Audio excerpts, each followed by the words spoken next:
Hello, everyone, and welcome back to the Self Storage Podcast. I am your host, Scott Meyers. And in today's episode, we have two special guests. We have returning Rod and Christin Blunk. Rod, Christin, welcome back to the show. Hi, Scott. It's great to see you again. Glad to be here. Good to see you as well. Well, for a little background and context for folks who didn't listen to the first episode, Rod and Christin came to us by way of the Self Storage Academy, and they were already active in the business. And so they came straight into the mastermind and just began knocking it out of the park and have been an incredible resource for so many folks and an incredible contribution to the mastermind. And so we asked them to come on board with the team and join our mentoring team. And now they work with many of our students that are coming into our mentoring programs and showing them the ropes, how to find, evaluate, purchase, and manage self-storage facilities. Both bring unique skill sets where Christin brings everything and Rod brings, well, encouragement. And I'm kidding, folks. Rod brings a wealth of knowledge on the physical aspect. Rod is the one who's always on the plane, not always with Christin, but he's the one who goes out and assists with the due diligence, the site visits, but then also, handling really the physical aspect. So they are an incredible husband and wife team that have gone on and done so many great things. And so we wanted to bring them back on the show to talk about what is relevant today. As much as I think that this market is pretty straightforward because the self-storage business is pretty straightforward. We just pivot and we make those normal adaptations depending upon what's going on in the economy. But for many folks, they're still on the sidelines, waiting, wondering what's going on up there. And so once again, some folks, resident in-house folks that are not only in 3 facilities that they currently own, they're in 4 additional partnerships. You've got like 3 that are also in the funnel, 1 in development, and then another one that's getting close to close as well, if I'm not mistaken. And so these guys are absolutely on fire, attacking on the market. And so we wanted to give them a little bit of insight. So with that, Rod, Christin, I'll let you guys kind of fill in the blanks, and then we'll go down the path of what you're seeing out in the marketplace right now. Well, Scott, it's so great to be here. And we've been so grateful for everything that's occurred since we've met you and have been a part of this. Just a little bit of background briefly, in case nobody is aware of a little bit of our story. So Rod and I really thought we were doing all the right things. We both went to college, we earned master's degrees, and we both built successful careers. Rod was a nuclear submarine officer and I was in sales. And like so many people, we followed the traditional path. We were putting our money in our 401k. We were investing in mutual funds and the stock market. And we believed that this was the path to building wealth for us. And then 2008 came. And like a lot of people in this room or in the rooms that we've been in, we've lost a ton of money in the market crash. And fortunately, we were still young at the time and didn't really need to touch that money. So we told ourselves that we're doing the right thing. We're staying the course. We're going to continue to put money into our 4K and work these jobs and we'll recover and it will be fine and we'll be able to create the life that we want to create. And in 12, I finally had enough courage to look at our bank statements and our investment statements. And well, it was quite shocking because we were still in the negative. And on top of that, I finally added up all the fees that we had been paying over those years and realized that, wow, something needs to change, that this is no longer going to work for us. Wasn't quite sure what that was, but I knew that there were a lot of people out there who were building businesses and creating wealth. So Rod and I went back to the drawing table and we started educating ourselves and exploring opportunities. And that led us to residential real estate. So in 2012, we opened up a company, an investment company in residential real estate. We flipped homes, bought and sold homes, rented properties, and we did private money lending, probably over 400 residential transactions within that period from 2012 till 2020. We also we were working hard, we were enjoying it, but we were still trading our time for money. And then in 2019, Rod and I were hit with a major bump in the road, and it forced us to stop and realize and really analyze, are we on the right path again? And recognized quickly that we weren't. And so that moment created urgency for us to find additional revenue streams and more of a true passive income that we were looking for. And that search eventually led us to self-storage and the Scott Meyers. We joined the academy, started hitting the ground running. We joined the mastermind. And not long after the academy, we had gotten our first deal under contract. Shortly after we closed on our first deal, we had our second deal under contract. And that's just where the ball kept rolling. And it's really changed our lives. And we're truly grateful for that. Rod, do you have anything you'd like to add? She keeps me busy. I still got the W-2 job, and that's our exit strategy. But basically, the storage has been absolutely amazing because we had 3 girls, all of them gonna be going into college in one shape, form, or other. And like, most kids, they always have those aspirations and opportunities, and one of them had an opportunity to become a physician's assistant. Well, that's not cheap, but storage allowed us to pay for their college. And it's just amazing in this time of day that, yeah, maybe I could have got out of my job, but it was really making sure that they're not burdened with a lot of financial debt. So it's been an enabler for us to watch them get their goals achieved and continue to grow. So it's just been amazing, and we're growing the legacy wealth from that. Hmm. Hey, I got to take a deviation away from the next question that I had here for you both. But we've got a lot of folks out there that are considering doing this as a husband and wife, or one spouse that would love to bring their spouse into the business. Let's do a little bit of a dive. It doesn't have to be too deep. But, let's talk about. Well, yeah, you're already laughing. Did you bring a marriage counselor into this? Where are we going with Not this? it. Not it. But let's talk about and yeah, the challenges too. I mean, that's really what everybody wants to know, because they're considering, gosh, I'd love for my wife to do this, or I wish my husband would take an interest in this, and we know that when two are aligned, you go farther together. So what has that journey been like? Let's talk about some of the ups and downs and what that looks like for you two working together, because you do work very closely together in the business.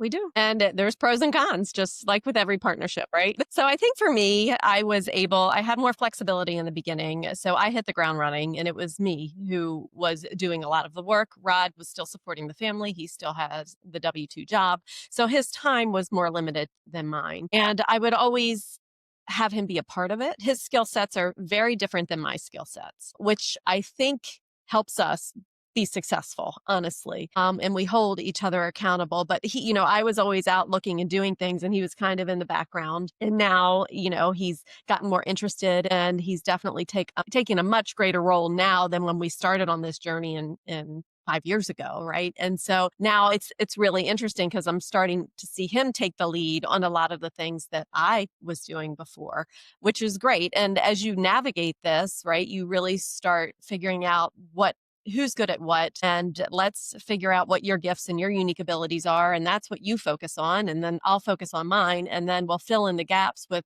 surrounding ourselves by other people with the things that we fall short on, right? And I think that's kind of what led us to success. And there's been challenges. Probably shouldn't say this, but I'm going to. I'm a very direct person, and probably more direct to my husband than I am to other people. And sometimes he gets his feelings hurt. So we have to navigate some of the emotional, I don't even know how to say this, but he's very good at it, though. My therapy bill has gone up a lot since we started storage and working together really intensely. Just kidding.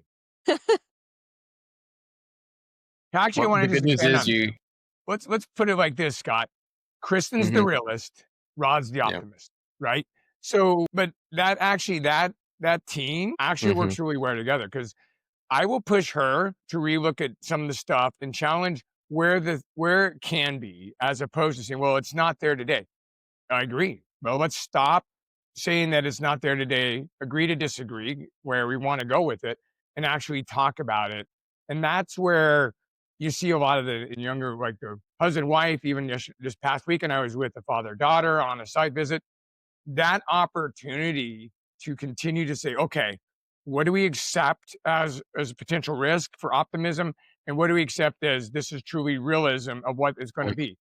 And Hmm. when you have that partnership actually is much better ready to tackle what's going to occur and make things happen, from what I've observed, especially with us in the last 4 years. Yeah. The partnerships that last, and what we tell our students all the time is that two people that have the same skill set or no skills at all have no business being in a partnership. They really need to complement each other, and so that's what you mentioned, Kristen. But then the partnerships that last, that stay together, that don't end up in a partnership divorce, because it is very similar to a marriage, not that close, but similar. But it's one in which we line out. We have the attorneys draft the agreement, the operating agreement, and it says, here's the roles and responsibilities of the partners, so that we do that ahead of time. It's like the partnership business prenup that says, hey, if I'm handling marketing and development, or operations and development, and you're going to handle construction and due diligence and capital raising, then, when you start to step into my lane, then you can just hold up the operating agreement. I mean, not literally, but figuratively, and just say, hey, get out of your lane, or get out of my lane and stay back in yours. You can give some input to this. And that's usually what, when you set that framework up from the beginning, and you recognize when somebody begins to overstep their bounds, that's not what you got into partnership for.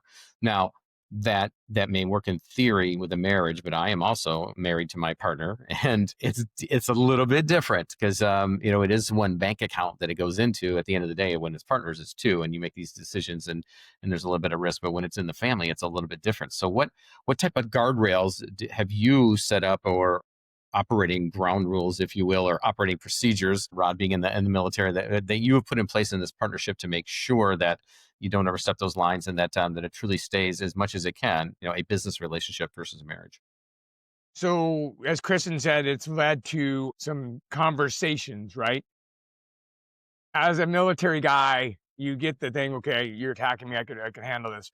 But, some of our story that we don't go too much into, but there's a story behind this. I've come to realize that, de-escalation and the ability to comprehend and listen more to the conversation that's there in the real time, and know, okay, you know what? I'm going to disengage, re-engage with a more thoughtful process, because I understand there's confusion, but if my immediate action is to defend myself, or defend my decision, that doesn't work. And then that works in relationship, as in partnership. So we've had to work on this through our marriage, which has, grown since some of our journeys, as well as just in working on, okay, I really love this. And then there's these, she can give me with 3 whys. Why? And if I don't really understand that, then maybe I don't really love this as much as I do. And that goes with not only our business aspect, but in life. And so that has been very good for us to kind of reflect and de-escalate, because she loves to come at me. And I don't mean it in a bad way. It's Thanks, boom, boom, Rod. boom, boom, boom, before I can finish. And so she has to work some too. And I'll let her talk about it. But I have to Mhm. let her allow me to finish, because I'm one of those guys that likes to talk out loud. And that kind of annoys her. Mhm. How do I even respond to that, Rod? That's why we're in You're just couples supposed therapy to right now.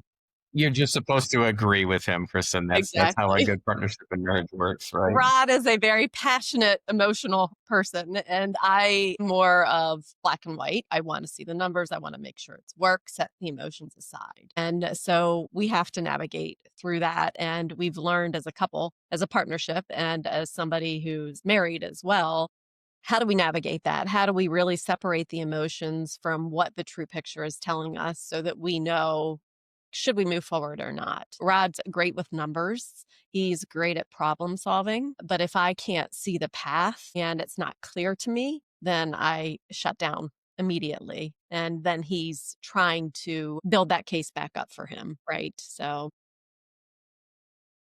Well, it's interesting. I think the business and the market, they are also great teachers for us all.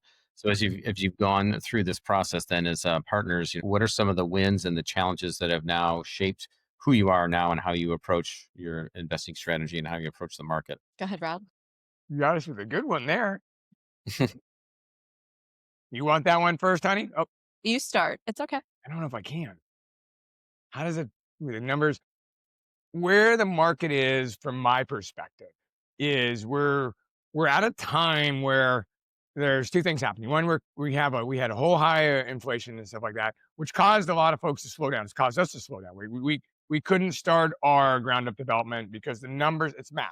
The numbers just didn't work for us to carry it. So we had to, okay, let's refine our expenses, and let's find some strategies how to go out.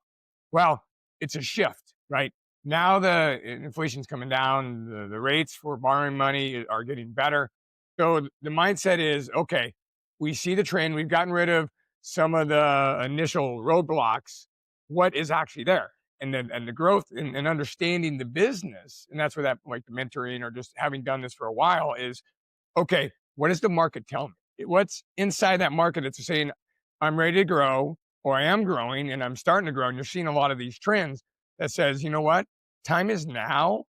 Even if I'm going to spend a little bit more on my interest rate, a lot of these commercial loans will go, 3 or 5 year flexible interest rate.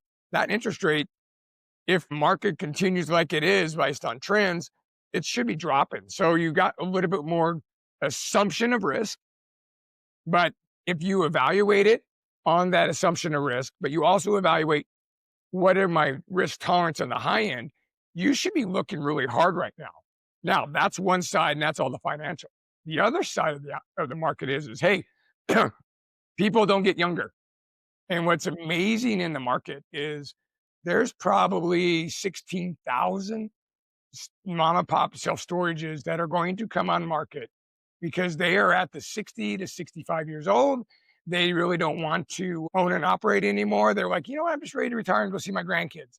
Well, their kids are now saying, you know what, mom, dad, I don't understand storage. I think it's just something I don't want to do. I want something sexier. Okay, I like those kids. Okay, if they were my kids, I'd be upset, but I like them when they're somebody else's kids because it gives me the opportunity to tell them, the parents or the owners of the storage, as parents, hey, look, I understand you're selling. I'm sorry your kids don't like it, but if you give me an opportunity, I plan to grow legacy wealth. Your facility, just like you wanted it, will become a part of legacy wealth. And to a lot of them, mom and pops, they like that. They like to see that somebody's going to take over their baby and really make it what they were visualizing in them. The thing is, you keep them, you let them know, hey, I've done these great things. And now you have a friend, even though you'll probably never do business with this person again, but you showed them that their dream came true. Maybe not with them, but it still came true. To add to that, I feel like what it showed us is, the first one, you're kind of skeptical. Like, does this really work? Can we really do this? And that the first one showed us that, yes, it does really work. And yes, it can really help you build your wealth, right? And become a better business owner. And so from that, it gave us confidence to be able to go out and rinse and repeat and rinse and repeat and rinse and repeat. And the more and more you do it, the more and more you grow, the more education you get. I mean, we learn through, even in all of the residential properties that we did, absolutely every single one we learned lessons through, right? And it's the same thing with every storage facility that we've taken down or had under contract that didn't close for whatever reason. We have walked away more educated, right? And more knowledgeable just to continue to go out and rinse and repeat and build the wealth that we want to using this vehicle. And so for me, it's the confidence and knowing that it does work. You got to Mhm. buy it right. You got to understand what you're buying, but Yeah. there is risk, but you have to Mhm. mitigate that risk as much as possible. Mhm. Well, you've navigated that, you've mitigated that, and done that very well. And then as you stepped into the mentoring role, which I just absolutely love, it's just to be able to utilize the wisdom that you've gained along the way to help other people is far greater than utilizing the wisdom to create your own portfolio. At least that I feel. And that we're so appreciative to have you both on board to do that as well, to speak into the lives of our students, not only their investment lives, but also as models, because they see what you've done and what you built as well. Let's talk about there are some commonalities in terms of the mistakes or the potential mistakes that these investors want to make before you grab them from stepping into something or making a mistake that could eventually even take them out. Let's talk about some of those common mistakes that you see some of these investors make, where you have to either gently or forcefully come alongside of them and kind of nudge them back up onto the path and make sure they're going down the heading in the right direction. Well, I'll start, Rod, and then you can talk about the boots on the ground piece of it, right? So, oftentimes, if you're buying a facility from a broker or a savvy seller, oftentimes the story that they put together isn't actually what's going on, right? And so it's your job in that due diligence time period to really validate and verify the story that they're telling you by really digging in and diving into all of the reports that they have to give you, doing all of the due diligence that you should be doing, and then also going to the actual facility and verifying it through your boots on ground work, right?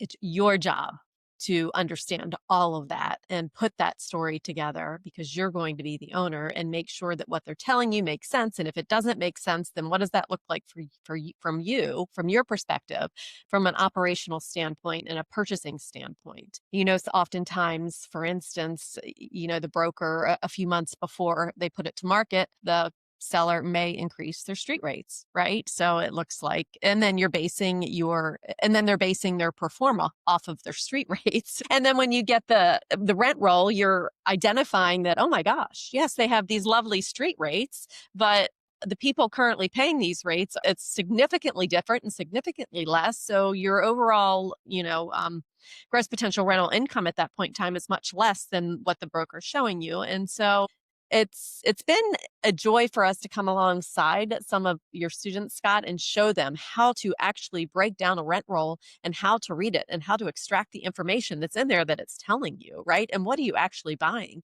Yeah, they tell you that you're 95% occupied, but are you really? Does that include, owner rentals or friends that don't pay or people that are greater than 90 days that should have already been auctioned? Like, you have to break down and really dive into this for you to get a clearer picture on what it is that you're buying. And you also verify that. Rod, I'll let you speak to this because you're the one that goes out on the site visits. And so what are you verifying? So we're verifying now? I don't know. Are you? So yes, you guys can see my joyous face, always showing up with a cup of coffee to start the day. It usually starts pretty early, and that's exactly what it is. Now we're gonna go and kick the tires. Literally like we're buying the car, right? We're gonna go kick the tires. So I typically say we're gonna start. It's probably about a 2 to 4, could be 6, depending on the size. Process actually on site, and we look at the general things at first, right? Hey, does it got doors? Does it have a gate? How's the driveways? Is it gravel? Is it asphalt? Is it cement? Are there locks, right? Is there cameras? Is there lights? Right? Okay, we go through that, and we'll talk about some of the nuances with that. But then we really start getting into thinking of this is my facility, right? Because the very first thing I always tell anybody who's under contract, my thing is, look, hey, when do you start owning this? I like to ask them, right, when they get that PSA sign, when are you going to start owning this, right? And they're like, oh, we got about 90 days. I said, no. You're now owning it now. You need to own this and go into the mindset as soon as you're under contract, you're trying to figure out, like the business owner, what's wrong. That includes physical and that includes your financials. So I got to do all the physical. Kristen jumps into the financials and then we ask each other, I called her up after the site visit on Saturday. Hey, honey, I see these things. I'm not concerned, but what about you? Because now I'm talking to somebody else who hasn't seen it. So anyway, I got to go do that. So I'm going to come back to that with the actual site. So now we're actually kicking the tires and walking through. So I try to say, is it a want or is it a need when you go through the facility? Because you got to remember, we're in the business of owning boxes that people want to store their stuff in. Okay. Does that box in that market need to be bright, shiny, and beautiful and climate control? Well, it depends. And that's why you have to know the market. We walk around what you are buying, and is it a box that somebody can safely store their stuff in? That's fundamental. So we make sure we cover that basis first. And then we start looking at, okay, how secure is that site? So now we start looking at the gates and the fences. Does the gate need maintenance? Does it look like it's in good condition? Can I get into it easily? Is the keypad, can I see the keypad? Can I punch the keys? Is there bollards to protect the keypad system? Those basic things of being able to operate the facility, it gives you confidence if you've got a guy on site, if you guys got a boots on ground, if you have a software system that is controlling the access. All those things are necessary for you to have the confidence to run your facility, just like the current owner should be confident in when he's selling it. So we go through that, some things you start to find out. There's no bollards, or the bollards have been hit and they're very loose and it's not going to protect anything. Well, that's the purpose of the bollard, but they got to be put back in. So you start looking at that, because if they have no bollards, then where we're walking around the building, yeah, it's a nice box, but this corner seems to be all dented because every time somebody comes around, there's no bollard out there and they like to hit the building because they like to drive by Braille. Very weird. A lot of people aren't driving U-Hauls probably for the first time. And that ends up not so good for your facility. So those are the other things we look at. Now, as we walk the facility, just like Kristen said, I like to touch every lock. So I touch and I grab them. I specifically touch every red lock. Anytime there's a red lock, I touch it and I identify the size of the unit and I make sure that I have it written down so I can get an accurate count. So Kristen had said, hey, you may be 97% occupied, but are you getting actually 97% of the payments? And recently, a lot of facilities, yeah, they show you they have a high occupancy, but I'm counting red locks. And that's where that discrepancy in your due diligence and the mentoring and understanding that become very much an intertwined event that you have to do basically an audit. And that's why I say from the beginning of PSA, you're now the owner operator, put your mindset into there. What do you need to do to make sure your financials are giving you the math that you predict? So we walk through that. I write those all down. I also walk and look at anyone that's open because I want to see what's the condition.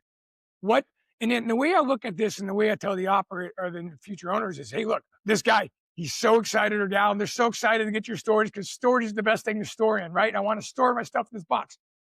Next thing they do, they open it up and there's a dead rat. Whoa. Well, was that ever ready? Right? And then you see cobwebs and everything else. You're like, whoa. Or you open up the unit, it says this one's already rent, and it's got a bunch of junk still in it. Right? That's that owner that you're buying from or the seller, they just didn't understand or weren't managing their property. Is it opportunity? Well, it's opportunity when you put in your mindset how you're going to manage it. So it's not something I'm like, oh my gosh, we shouldn't be buying it. It has no, we're going to clean this up. And we're going to, we hope to run into current people while we're walking through the site and say, we're here, we're looking at doing things. And we get to hear just last Saturday, as a matter of fact, we heard what they didn't like. And that is one of the best things ever, because then they get excited that somebody new's coming in. They get excited to see there could be possible change. Now, that depends on if they know it's for sale or not. So you got to understand if you're buying it from a owner, operator, seller without a broker, but if it's out public knowledge that's being for sale, then you can have that conversation. It's not something that's not public out there because it's owned by a broker and it's advertised. So make sure when you're doing these things, you have that. So again, I'm giving you little tidbits as we go around. You just got to know that when you go into operate, we need to focus a little bit more on that.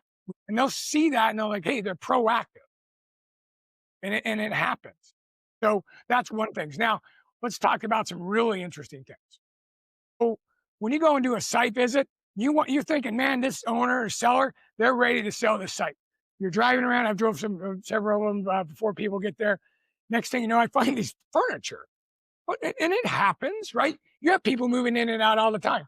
You're like, okay, I have some furniture. The site manager is going to come by and remove it.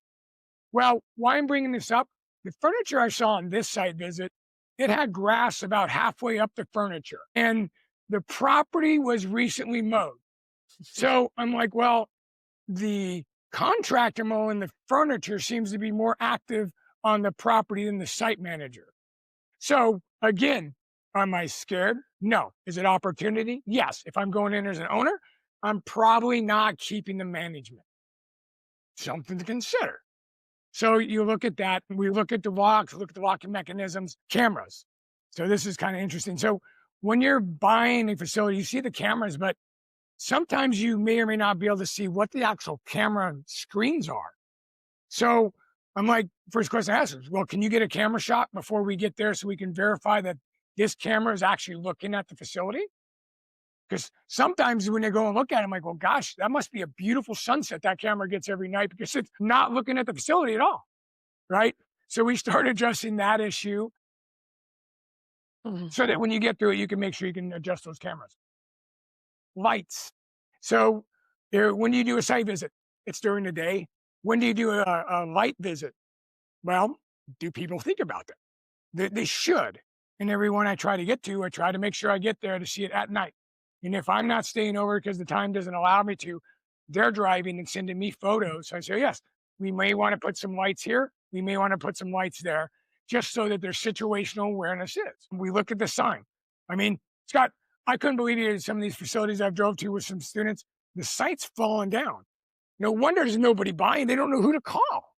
They're like, that's crazy, right? And I always say, look, if you're going to put up a new sign, you want the name, you want the phone number, and you want the web address. At a minimum, okay? You can put all the open signs and all the other banners around. I need that because when they drive by, they're clicking pictures with their phone.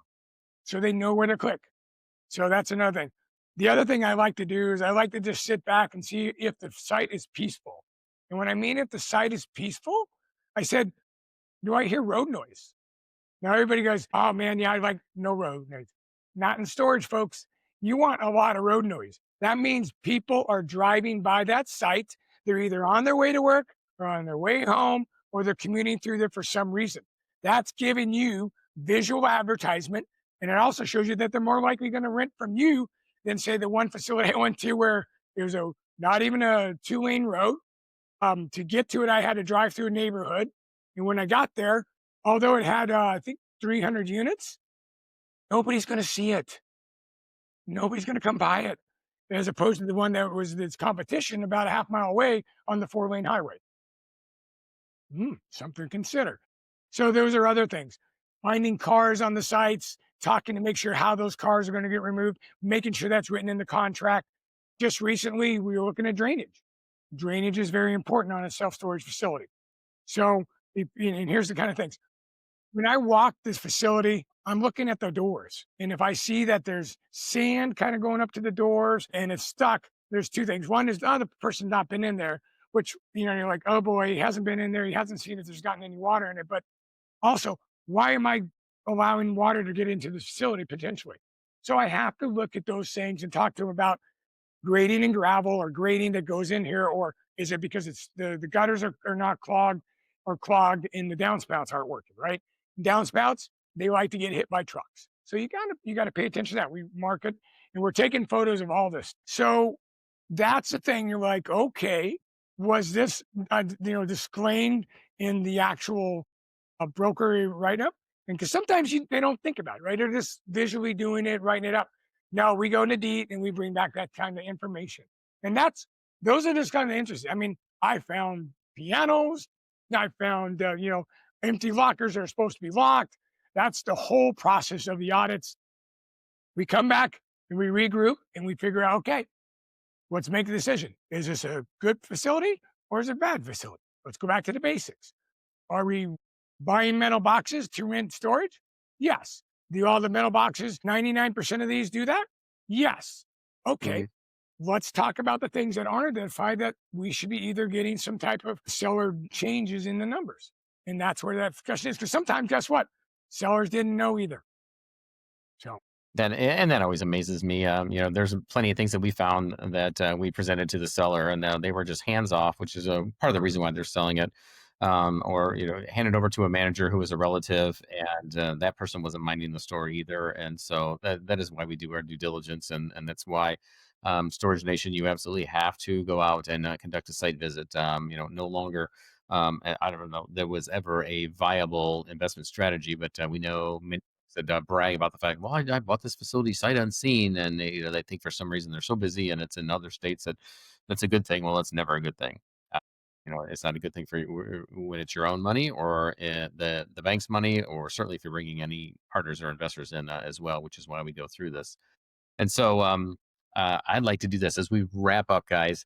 Each of you, in your own words, in 60 seconds, what would you tell your younger self before you got into self-storage when you're just starting to look into the business? For me, I wished I would have done it sooner. I wished I wouldn't have let fear paralyze me for as long as it did. I wished that I didn't have to go through hardship to change my way of thinking and really just, get educated, and then start doing the work, because you're never going to know everything. You just need to start. And the sooner you start, the better off you're going to be. But surround yourself by people who can help guide you through this process so that you can minimize any potential mistakes or downfalls. There's always risks, but it's who you surround yourself with and taking action are key. And the sooner you do it, the better off you'll be. wow, how did I beat that? Well, we love to learn the hard way, Rod. So I'm just trying to circumnavigate this for other people. Okay, fair enough. I would say, as you start off, you don't know what you want to be in life and you don't know where you're going to go in life. But it's easy to fall in line with everybody, right? It's always easy to fall in line with everybody. I would tell myself I needed to read more. I needed to read about the people who are successful and how did they build themselves in that way. And it's not just that, is also reading about what do I need to do for myself so that I don't get caught into the lemon mentality of jumping off the edge, right? And where I think, oh, my 401k is going to be there, guys. No, if you listen to everybody who just follows a line blindly, you'll be blind. But if you go and be proactive and read about how the people who have really generated wealth and success and learn how the little things that you change and change your mindset and read about it, you'll be thinking different ways. And as soon as you're starting to think of different ways, then like Kristen said, find that room that you're not the smartest person in. Never try to be in the room where you're the smartest person. Well, And when that you doesn't get to ever that, happen for me. So I, no, I appreciate that there's a lot of smarter people out there. that's true. And when you start to get in there, step up the game to find the next room. You could still support those folks, but you're bringing them in their journey and you're going to show them there's other rooms. And that's the key of life is what Hmm. next door, and Scott knows about my doors, has opened for me to enable me to be a better person, better in life, better in wealth, better in impact? Am I going to move forward or I'm going to be staying back with everybody else talking about the football game? I like a little bit of football, but guys, it's not as exciting as knowing that I can make an impact on somebody's life and change somebody's direction so that they can live the life they're meant to live. That is my 60 seconds. It starts with reading, it's finding the right group, and then grow from it. Hmm. Well, gang, once again, I thank you so much for your time today, and for the rest of you, Storage Nation. If you want to spend more time with Kristen and Rod Blanca, they are going to be at our upcoming Self Storage Academy. It is in Florida, in St. Augustine, Florida, November 7th, 8th, and 9th. And so they're going to share a little bit more about the background, their story, obviously, more nuggets and pearls because they are out there, as we said, at the very beginning of the show here, they are in the streets, in the trenches. They are out there very active in the market, as well as helping many of our folks to become successful self-storage owners as well. So with that, gang, you have been spending time with the best in the business with two members of our incredible team here at the Self Storage Academy. And so if you want to find out more and you want to make it down to Florida to meet them in person, selfstorageacademy.com is where you're going to go to. We will put that link in the show notes as well, selfstorageacademy.com. So with that, Kristen and Rod, thank you so much for your time today. Thank you. Thank you. It's been a true pleasure. And I look forward to seeing you in a month. I think it's a month right now, isn't it? Yep. It's exactly a month. So looking forward to it as well. Yeah. Thanks, gang. We'll see you Thank soon. you. Take care. See you soon. You too. Bye-bye. Bye.